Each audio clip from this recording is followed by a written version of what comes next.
Are we ready? Here we go. Episode 2, back. We're back, everybody. Episode 1 was fun and enjoyable. We talked mostly about tryouts, and how that's the funnel into competitive sports. So And this episode, you got a background. yeah, I got a background now. I like that. I For like it. here, I'll give just a quick shout out to my main man, Coach Greg. He actually took that photo. A little bit of background. Greg and I also, we have two other buddies. We go on a yearly guys camping trip, and that was Zion National Park. That Took place just was an absolute amazing. I mean, that was taken amazing. taken with an iPhone. So Yeah, right, right. and printed out by That Amazon. spot. Yeah, that spot was amazing. Right. Didn't we roll up there in a minivan? Uh, something like that. Typical style for the Holy Triumvirate there, right? Yes, yes, Okay. yeah. Yeah. So, Greg, you had mentioned to me that you had this. You wanted to talk about refereeing, right? Like I think, and I'll even include in there judging because some sports aren't that don't necessarily have a ref, right? I have a daughter that does gymnastics, and typically those are kind of over the competitions are oversawn. If that's a word. Is that a word? Oversawn. Anyway, by a judge, right? So your son or daughter does the routine, and I think martial arts and other kind of performing arts are very Right. similar. So I mean, we should funnel those into right. Yep, We want this yep. to be for a wide audience. So anyway, uh, so I'm just going to go out and ask a question. You had mentioned this on your Twitter account too about some kind of wild and crazy idea, but I'm going to ask. Let's start with what do you perceive? Is there something wrong with refereeing, umpiring, judging in youth sports in America today? Well, we alluded to this in episode 1, and I think it'll be a theme throughout this podcast as long as we're podcasting. And that is, youth athletics in America, in my opinion, is broken. And there's a lot of room for improvement. And that is, applies to all sorts of sports. And, we can hopefully hit on a lot of those topics. I just think that refereeing or umpiring or judging in youth athletics is one of many pain points to youth athletics that causes the toxicity that Yeah. we see, right? Because with when we have referees, when we have this really formal game structure, it just naturally starts to go into competitiveness. And I've actually thought a lot about this.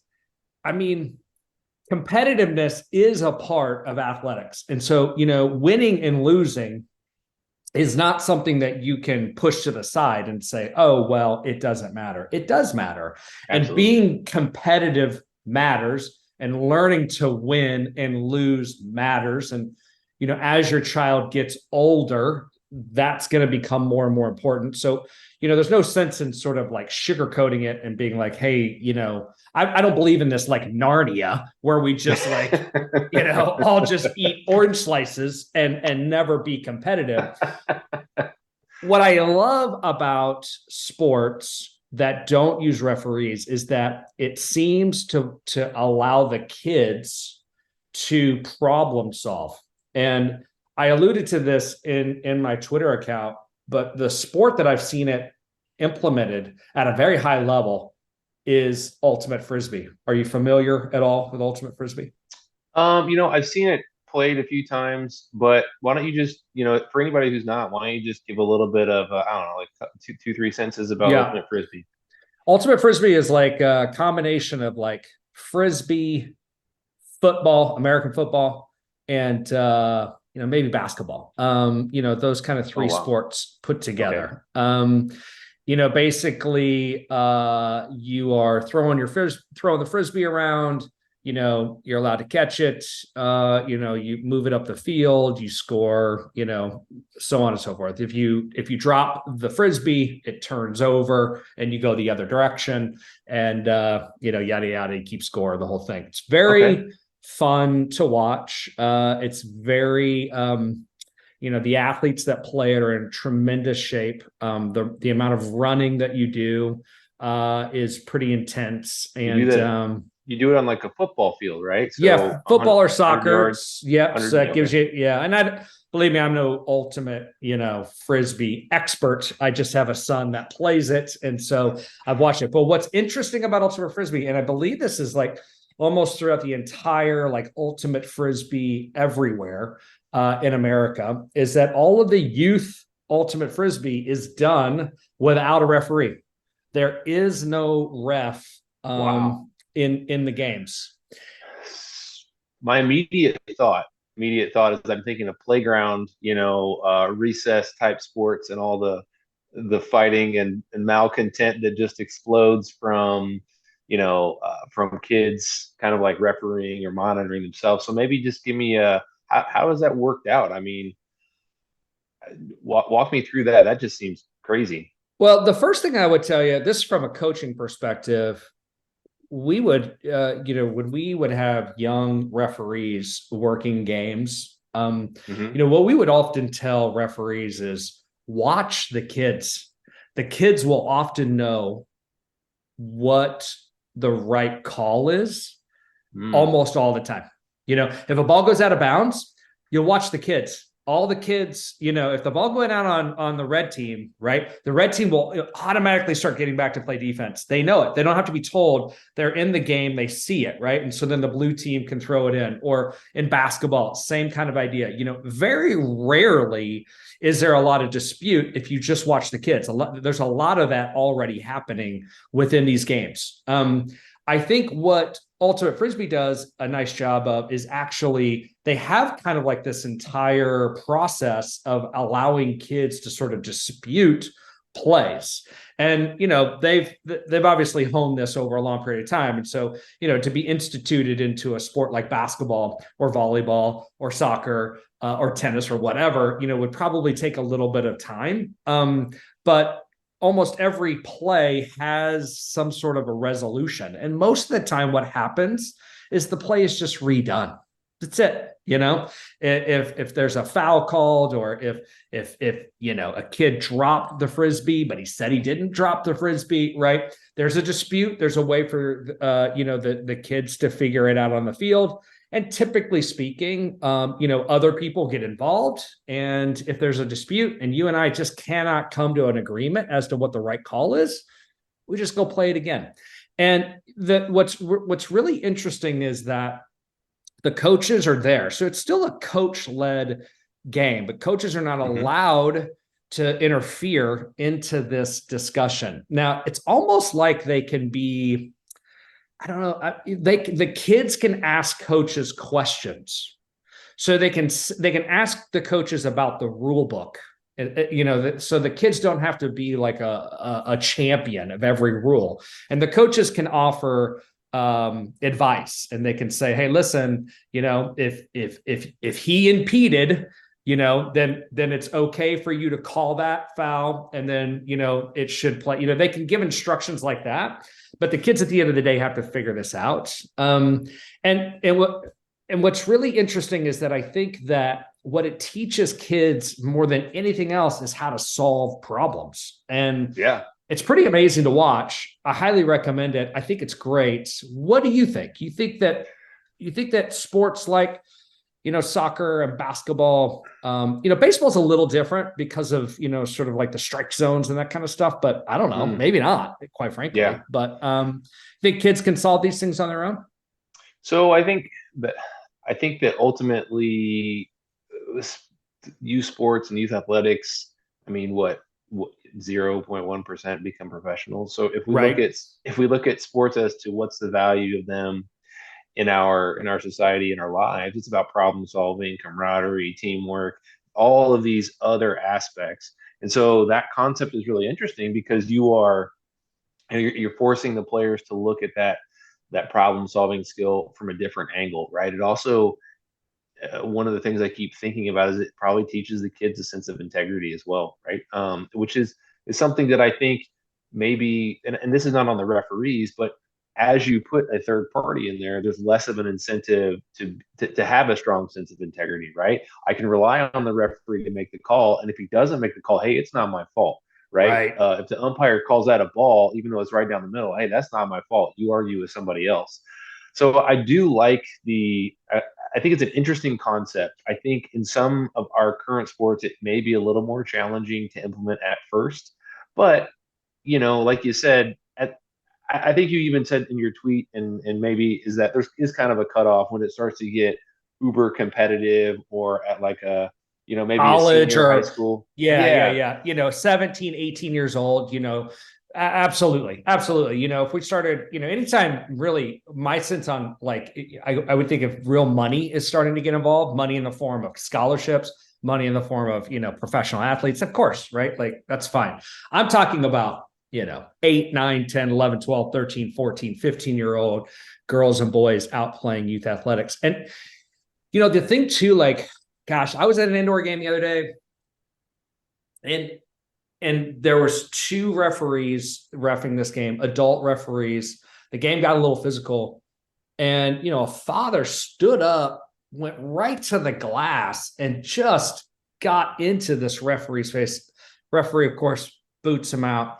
And I'm thinking to myself, like, that parent feels entitled to do that because it's another adult, right? And it's really just this ego pissing contest between the ref, who, a lot of times adult refs are just so jaded, and be honest, why wouldn't you be? I mean, because you're just constantly getting crapped on.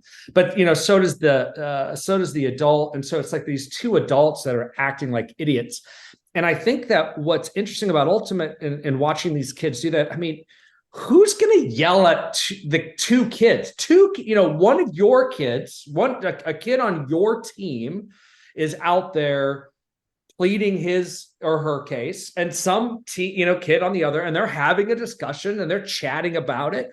And, within 20 to 25 seconds, it's resolved and you just go on about the day. I mean, who in their right mind is going to yell and scream and just be a complete idiot to, a couple of 14-year-olds that are out there trying to, like, you know what I'm saying? well, let me And tell you, that's the key, right? That's what I would yeah. love to see, is some of that toxicity taken out of the game. Yeah, so the first thing I want to say is, you asked who's going to yell at a 14 or 15-year-old. Well, a couple of months ago, we were at a tournament in Omaha, and one of the umpires was, I don't know, 17 years old, and our team won, and there was maybe a call that he disputed. I mean, this coach, funny story, this coach literally walked out on the field, yelled at the umpire, and then threw himself out of the game. So it was the weirdest thing I've ever seen. But to be clear, he was going after a 17-year-old ref, right? He wasn't going against, again, that's what's cool about the Ultimate Frisbee, is that they've already got the structure in place that the two kids on each team are going to go out and figure it out. And I think what you're talking about, and sorry to interrupt, I think the thing that Ultimate maybe has that I don't see in these other sports is a culture that was built from the ground up about that, right? I mean, it just sounds like the whole culture around Ultimate Frisbee is that problem solving. It's about the kids, and we as parents, sometimes we make it about us and we make it about winning, and it's not fully about the kids' development and for them to be out there doing the thing that they like. That's a great point. And I thought that myself. I thought, well, because I thought, like, well, Ultimate, I'm sure, I have no idea, but I don't think it's been around for a long, it's not a 100-year sport, right? So most likely it's almost like they started playing it in a youth athletic way and really thought, okay, how can we do this in the best way possible? And they thought, well, what if we didn't have refs? Like, by the way, the financial side of me says too, like, that's a lot of overhead you can cut out. Like, if you're out there running a league or something like that, like, cut out the referees. In many cases, that's like your only employment cost. But then I was listening to a podcast. They were interviewing Jesse Marsh. Do you know who Jesse Marsh is? I'm not familiar with Jesse. No. He was the real life Ted Lasso. He was a coach. He's an American who was coaching in the English Premier League for the last year and a half. Now, he's since been fired, but he was over there. He had some success. He's been he was a big U.S. men's national team player. And anyway, he was on a podcast and he was talking a little bit about how we can fix youth athletics and youth soccer, and specifically in America. And he was talking about his own kids who grew up in Germany, because he was coaching in Germany at the time. And his own kids played soccer in Germany and by the way, his kids are good at soccer. And they didn't have refs. So I think that tells me that, it doesn't have to be a new sport. I think it could be created. I think somebody could stand up and say, hey, you know what, we're going to start a league here, in St. Louis, Missouri, and we're just not going to have refs, and we're going to see how it goes. I think it'd be interesting to see. So let me ask you this how question. It develops. Yeah. What does the competition structure look like in Germany? Because one of the things that what I think, I don't know, so I'm asking the question: do they have tournaments? Do they play, interleague play? Do they travel around? Yeah, I assure you, it's not like our system. The pay to play system here in the United States it's crazy, right? I mean, youth athletics is just a multi-billion-dollar industry that really works on parents and FOMO. It's just right. Parents just have a fear of missing out for something for their children, and so they'll pay more and they'll buy more and they'll do more, all in this journey to continue and try and fix things. So yeah, I mean, that to me, I think, is that, like, first of all, I mean, can you and I implement that like right now throughout the land? No, not really. I don't know, man. I think it's just an idea. I mean, I think it's an idea. And I think that, to the point of what we're trying to make on this podcast is like, how can you approach refereeing maybe differently, in your own kids' athletic lives, right? Yeah. I mean, because it's hard to, watch your kid and there's going to be bad refs, and there's bad umpires, there's bad calls. Yeah. And we talked a little bit before this podcast about the kids, and of course it's easy to say to kids, and I always used to say on our teams, like, no excuses. We're never going to use the referee as an excuse. Right. There was 100 mistakes we made. You can't wait to the last call that didn't go our way, right? Like, right. Why'd you strike out in the second inning, Junior? So like, there's a lot of blame that can go around in any game, right? Yeah. So we're not going to blame. Yeah.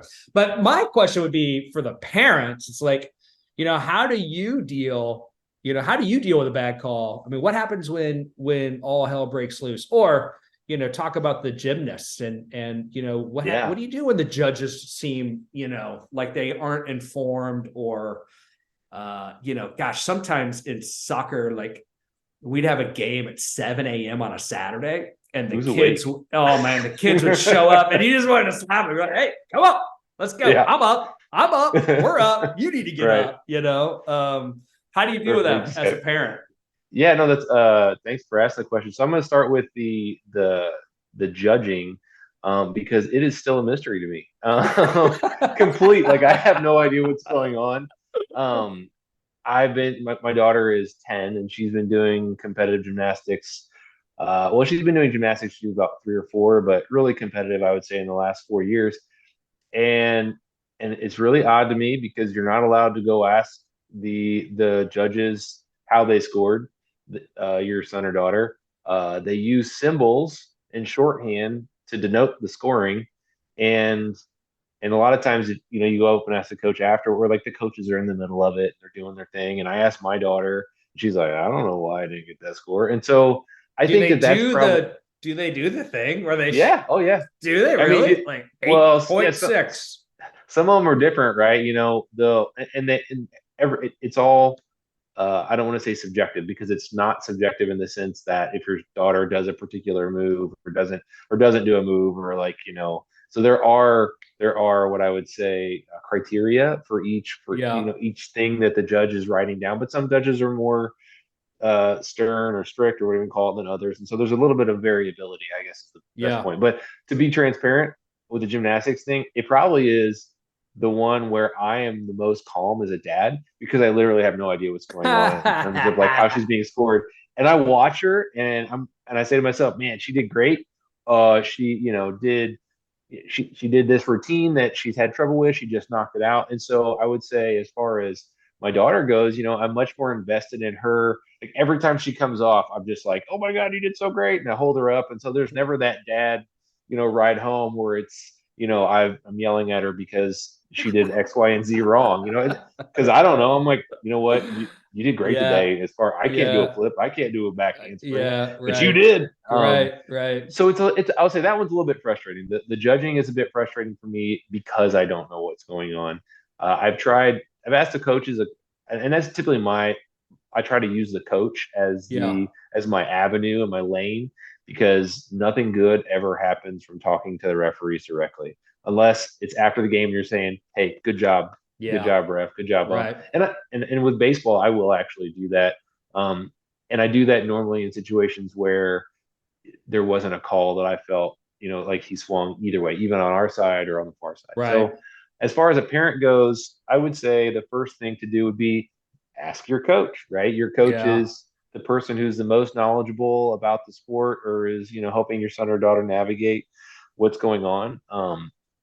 So definitely use it as a resource after the game, after the competition, when everything is over and you're not in that heat of the moment. Because we as parents definitely, you alluded to, a dad standing up and yelling, and some of that is potentially, as you indicated that he feels entitled, but some of it may be too because hey, that's my son, that's my daughter out there, and I feel that they're wronged. I feel, and I have to swoop in and Yeah. make it right. But us as parents probably need to step back and let them figure it out. Yeah. So Yeah, I agree. Right. I mean, and the what gets brought up a lot, I think, is protection, right? And so there's this feeling that an umpire or a ref is not protecting the children. They're not protecting yeah, the child. And so, you get a lot of parents who will get fired up for that. I do always think that's interesting though, because they're usually losing, right? mm, So, it's like yeah, parents care about their kids' health and well-being usually a lot more when they're losing than when they're winning, right? It's like, well, you have a right, broken ankle, but we're up 4-0. yeah. Don't worry about Suck it it. up, wrap Suck it it up. up. Yeah, exactly. Throw some dirt on it. But that is hard, right? That's tough. It's tough to see your kid out there, get pushed or bullied, so to speak, and you feel like the referee should, get take care of it or Yeah. whatever. I'll be the first to admit that's difficult. So yeah, I mean, I'll say this: never, I would never advocate for any parent at all ever to talk to a ref during a competition ever. It's No. very hard. Trust me, I know, especially in baseball where we get to sit right behind the referees. And we could that wasn't a strike. He and didn't you swing get at that. and you get like 2.5 minutes to just do whatever you want in between innings, and Hey, throw throw easy. throw sunflower seeds at them. It's all bribes, Yeah. so So I would definitely never advocate that one because, you're just going to make that person mad. If anything, you're going to do your team more harm than good. And so, I mean, take a walk, right? yeah, no Go, doubt. go grab a drink. Go grab, don't, maybe not a beer if you're mad, but Yeah. go take a walk and go walk it off. And, I'm going to bring this kind of part back a little bit is, we were talking about a theme throughout our entire podcast for this, first kind of few episodes is remember the 10-year journey, right? Is what you're doing in that moment is real hard, right? Our emotions get the best of us. It's a 10-year journey. There's a lot of games. There's a lot of competitions. There's a lot more to be had. And you don't want to chip away at your kid, right? Because your kid's over there in the dugout, on the bench, on the field, watching mom or dad yell at said ref. And that could probably be embarrassing for them as well. So Oh, without a doubt, right? I mean, without a doubt. Never in the history of youth athletics has a parent getting involved with a referee ever been positive. It's never been good. We can say with definitively ever, right? Never. I mean, that's The an data's in. offer. Exactly. I mean, coaches maybe 5%. It's good. It Right. may turn out all right, but it doesn't even work out for coaches either. I mean, to tell a quick story right there, we had our coach walk up to the referee with the rule book in hand and go, "You were wrong," and the umpire proceeded to throw him out of the game. Yeah. So it doesn't work. It just doesn't. I No, it mean, doesn't. It really doesn't. And yeah, I mean, and having that 10-year perspective is so important, right? It's just one game in a long, 10-year, just as a refresher of what we were talking about, right? Is that like competitive athletics usually for most kids in America starts around age 8, college is at 18. So that's basically about a 10-year journey. If your child or you as a parent are trying or hoping that your child plays college athletics, you've got 10 years, man. 10 long years, and so one game doesn't matter. And I can tell you from experience now with older boys, like, bro, it just does not matter. Like, it's things are going to come, flow, ins, outs, the whole deal. So yeah, to that same point, like what's this one game? What's the worst that, can really happen here? And you really can. If you're a parent and you want to get involved, all you can do is make it worse. So yeah, I would agree. I mean, I guess kind of you could go through the coach, but even then, I mean, really, you have to sit back and ask yourself, what am I really, what's really going on? And I mean, not to get too sort of like psychological here, but my sense on most of these disputes and most of the things that are happening, you're mad at something else going on in your life that is manifesting itself, and look, the referees are the same way. Ref has a bad day at work, comes yeah. to the game. I know that refs have bad days. They'll tell you they have bad days. They're not perfect They're not humans who perfect. remember Exactly. every Same with rule. parents, same with coaches. I mean, everybody's got bad days and you don't want to make it worse, right? By trying to get involved in it. Absolutely. So yeah, I agree. If you can try to chill out a little bit, have some perspective, I think you make it a better experience for you as a parent. And then of course that makes it better for your kids as well. Maybe I'll amend my statement earlier, right? Which is if you want clarification about a particular call or ruling or something like that, don't talk to the ref.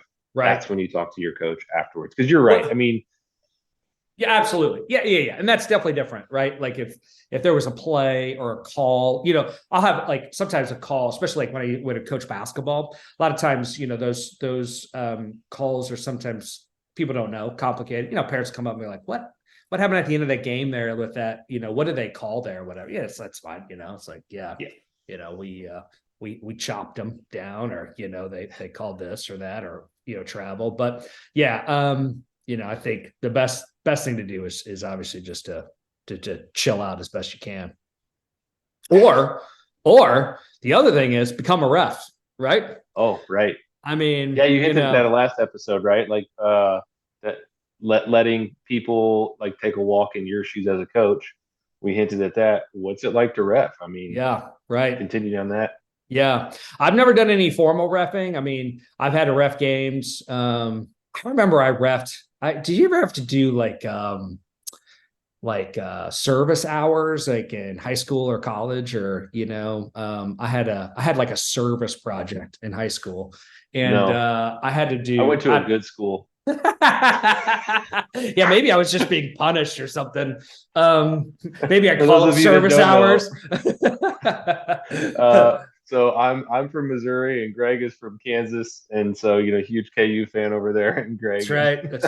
That's right. Well, we'll try to keep that to a minimum on this podcast, but yeah.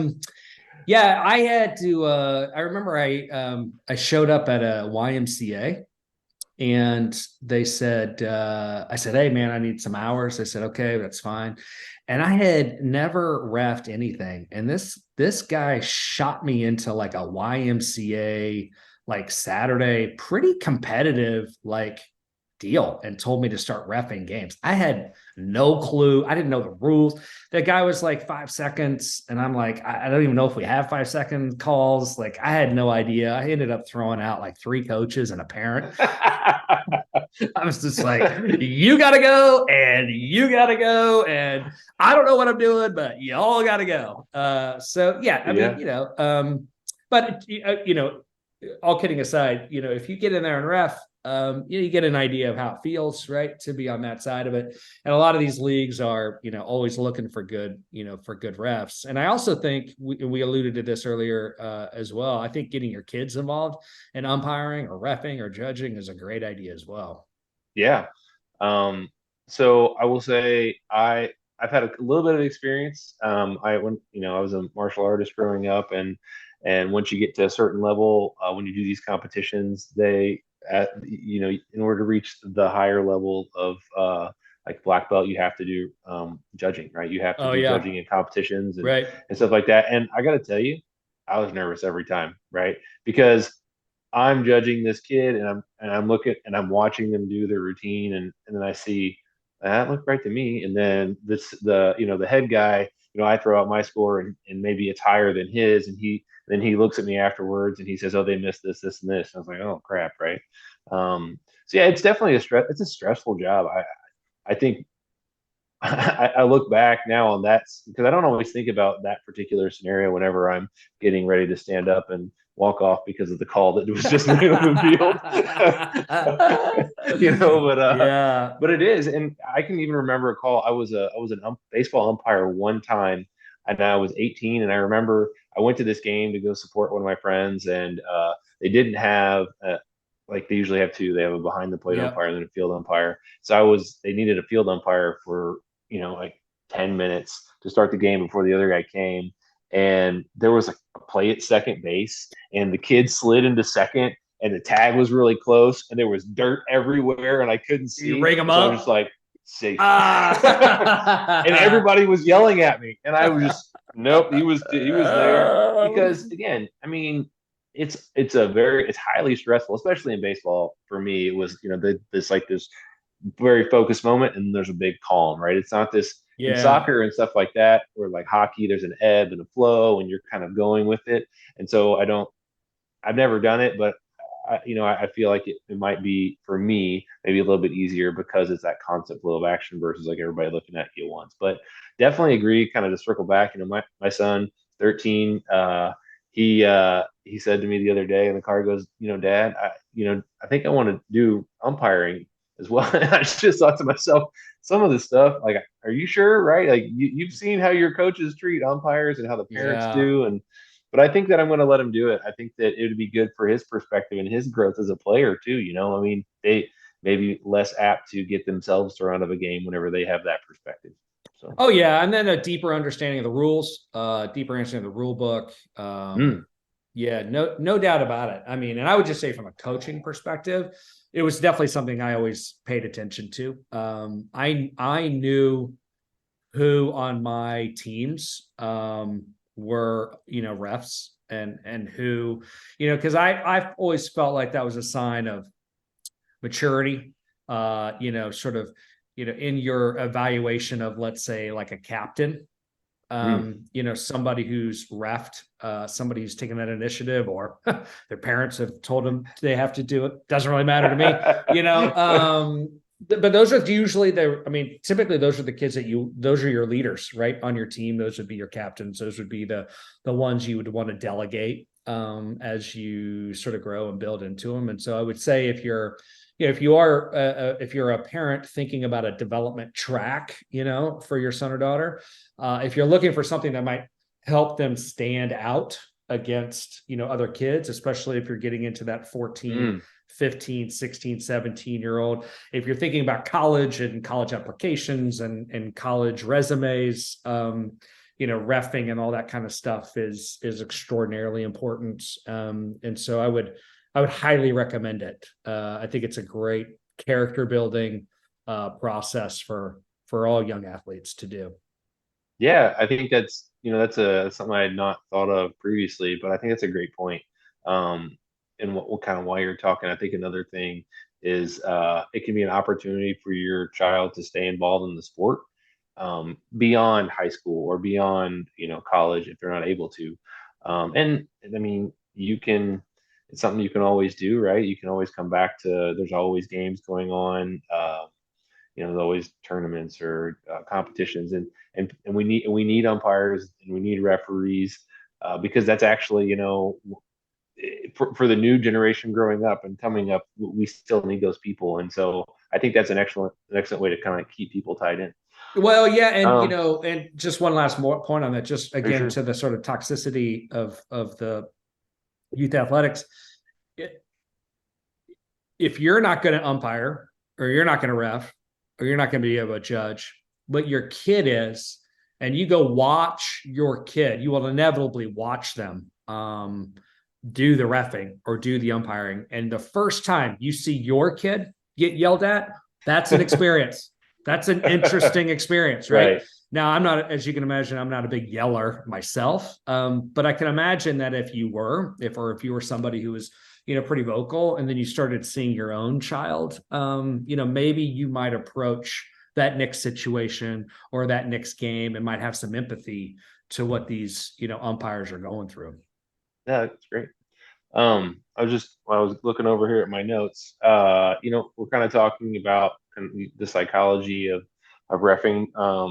But I'm interested to know, as a parent, I look at refereeing or umpiring or judging really through the lens of how well are they how well are they managing the game, or really is the game going in my favor or not? As a coach, tell me how you judge a referee's performance. Sorry if you hear something in the background. Yeah, it's all Didn't right. get. Yeah, I always would, share with especially young people, before a game. I'd always try to get them to have confidence. Confidence is such an important aspect to any type of officiating whatsoever. The more confident they are, just the more in control they're going to be. And kids, especially as they get a little bit older, really feed off of that confidence. They feed off of it doesn't take a lot for them to speak a little louder and to say things with just a little bit more emphasis, right? Like the calls you're making are right. Let's hear it. And for a lot of young referees and young people, I think that's something that they need to look for. For me, that's usually what it comes down to, is almost like game control, like being able to control all of the elements of the game, the kids and what's happening, the parents, what's happening, the coaches, what's happening, right?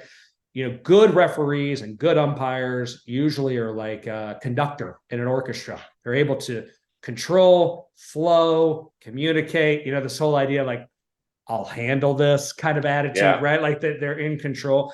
That's always what I looked for, in a good ref, a good umpire, that's what I really liked. And then I think probably the more interesting answer is, what do you do when you have a really bad one?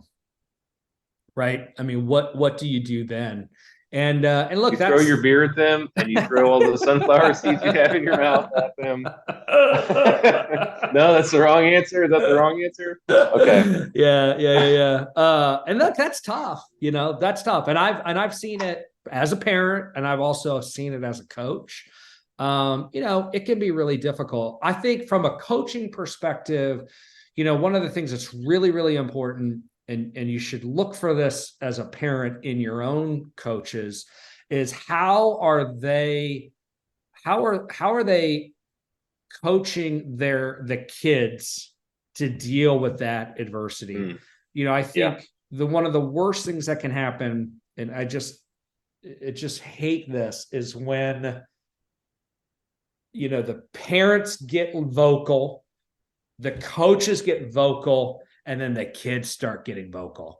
And I just think that is, then you've lost the plot, right? When you've got some 14-year-old, doing everything but flipping off the bird at the referee because, they've seen everybody else in the hierarchy do it, then why not them, right? And so I think in a bad refereeing situation, what you would hope is for a coach to be able to at least look at the kids. Now, I've done my part to try to keep parents in line.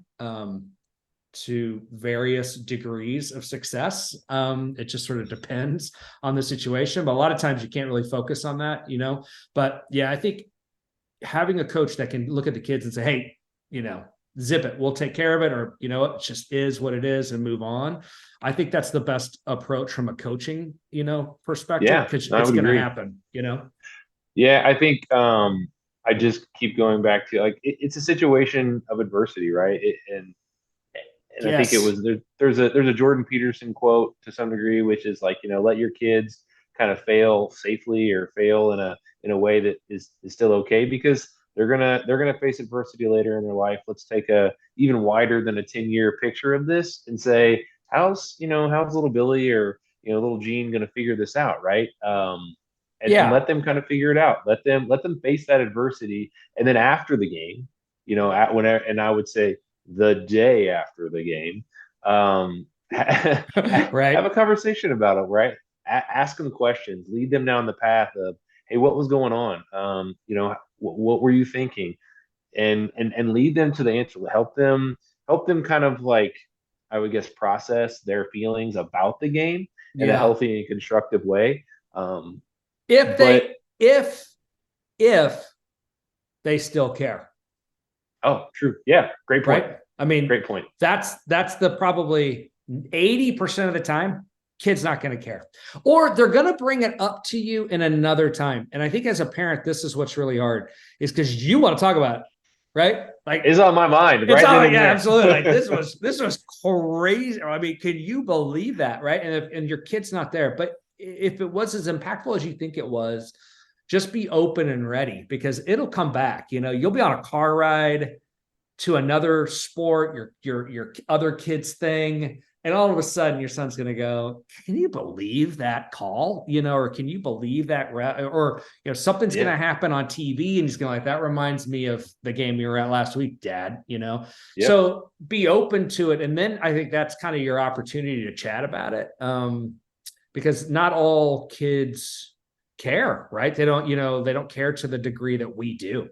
That's the bottom line, and that's okay, by the way. Like, Oh, right. that's Yeah. natural, that's normal. To have a child who's as engaged as you are into this sport, I would say, is actually more of an anomaly than the rule. You know what I'm saying? Like, Yeah, most absolutely. most kids are there to have fun, compete, play, and then go home and do something else, right? And then come back to it, right? They're not nearly as invested as we are. Yeah. In more than one way, right? We're always, I think, Yeah, yeah, right, I right, right, right. mean, I was just kind of I'm thinking through my own mind. Why am I so invested in my son or daughter's, game or competition? Well, it's because I drove them an hour, 2 hours. I flew on an airplane to get here, whatever it may be. I paid all the dues. So yeah, I mean, understanding those things that we do invest in our kids. Yeah, What I would try to do, and I'll just kind of go back to it, is maybe take a look at that investment and try to look at it through a different lens of, I didn't necessarily invest in my son or daughter to win at this sport. I invested in them, invested for them to learn a lesson or a life lesson, or to really develop as a person. And then and if they're going to face adversity, they're going to win, they're going to lose, just like the game of life. And I think those absolutely. are invaluable lessons to learn. And transparently, if I can teach my son or daughter those lessons now, and so they're equipped to handle those at a later date, I've done my job as a parent. My investment more than paid off, and I can ride off into the sunset as the best Right. the best baseball dad in history. So, That's not saying much. ooh, Man, I'm gonna love taking shots at baseball for the rest of this podcast. Absolutely. Now it's all good stuff. I mean, it's hard, and I just would end with, like, it's easy to say, it's hard to do. We yeah, care deeply about our kids. We don't want them to get hurt, mentally, physically. We yeah, want to see them succeed. I mean, that's super normal, for us as parents, to feel that way. And so we get invested, right? We know, or we think we know what's best for them. We don't want to see them hurt and cry, or be Right. hurt in any way. And whether that's, like we said last week with the tryouts, not making the team that we think that they should be on, or in a referee, playing a game where the ref is making bad calls, and your son or daughter loses the game, or hopefully, or worse, gets hurt, or something gets physically hurt. Like Right. those are all very difficult things to overcome. But I think what we would say is that in our most sober mindset, we'd be like, it's going to be okay, and they can learn something from it. We can learn something from it, Yeah. and we don't make jackasses out of ourselves by yelling at referees, right? Right. The object of youth sports is for your kid to keep playing, Yes, and they're gonna keep playing if they're having a good time, they're learning, they're competing, and mom or dad are not shoving it down their throat, or they're they're not embarrassed by mom or dad yeah, at the games, right? exactly. Amen. So yeah, I think again, just taking that focus on the kids. So I think we're still doing all right on time. Okay, Let me are we? ask. Yeah. Let me do the flip side question is, what do you view as how do you view a good ref? What's a good ref look like? You talk about confidence and all that. So is it kind of the same deal? Just somebody who knows what they're doing, knows the rules, managing the game. Anything else that you would add there? Or I don't really think so. I mean, I would say that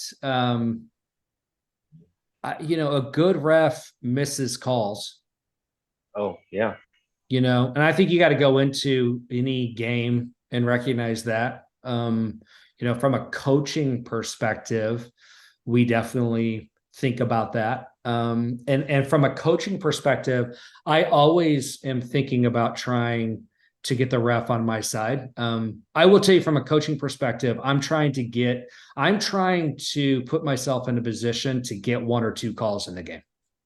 That is a concerted effort on my part. My sense on, a referee is to, kind of a good cop, bad cop type of thing. I want to be very nice, and I want to be, hey, it's okay. Yeah, no, we get it. I understand, especially early in a game, right? okay, I don't want to get on a referee's bad side early on, because I know that the call that I really want is going to come in the fourth quarter. ah, And, if I can be cool, calm, chill, logical, give praise when it's needed, and then the call that I really need at the end of the game, I've conceptually built up the emotional bank account, and then take the withdrawal at the end. That's okay. always been my approach. Doesn't always work that way, but that's always kind of my approach. And I like referees that sort of get it, who are Yeah, kind of like, you can just sort of tell, right? You can have two coaches, and the other guy on the other side, or the other gal on the other side is a lunatic, and you're sort of chilling out, and you're like, I'm sorry, I hear you. This is, that's fine, And yeah. then at the end of the game, right, like that, there's that handball, and you just like, that's a handball, or whatever it is, and all of a sudden he's pointing to the spot. You're like, yes, yep.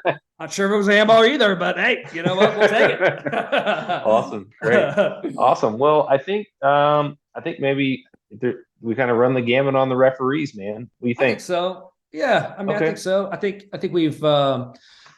we touched upon the main ideas of what I wanted to talk about, which is get them out of the game first of all, or at least think just about what screwing that up. means. I'm Yeah, just kidding. exactly. Right. I mean, think about what that means, and how by inserting a paid employee, because it really comes down. I think that's the other thing, right? They're paid. And so then all of a Yeah, sudden people think that they can batter them around because they're making money in it, right? In most youth athletic situations, everyone's a volunteer except for the referee, right? And so and it's the all of a referee's sudden making what, $14 a game? something like that, right? But she's making money. So, that I can get all, up in their grill. That just it all seems ridiculous. So I mean, I like the idea of trying to pull them out. I'd love to see more of that. Yeah, Even in a youth athletic, even if like two teams got together, played practice games, friendlies, and just said, hey, let's just let the kids figure this out. I think we'd all be astounded by how far the kids could go to still, figure stuff out, and what a less toxic environment that would be. Yeah, no, I think that sounds great. It's an interesting concept, and I think sounds like it's already been implemented in a couple places, and maybe we could all, and our kids especially, right? Because that's why we're here, could benefit from a little more problem solving, a little more knowledge about whatever they're doing and playing. And That's right. absolutely couldn't agree more, Greg. Sounds great, man. All right, so episode 2 in the books. In the books. That's right. Perfect. Absolutely. All right. Yeah, Well, fantastic. great talking with you, buddy. All right, man. Let's do it again. All right, talk soon. Bye.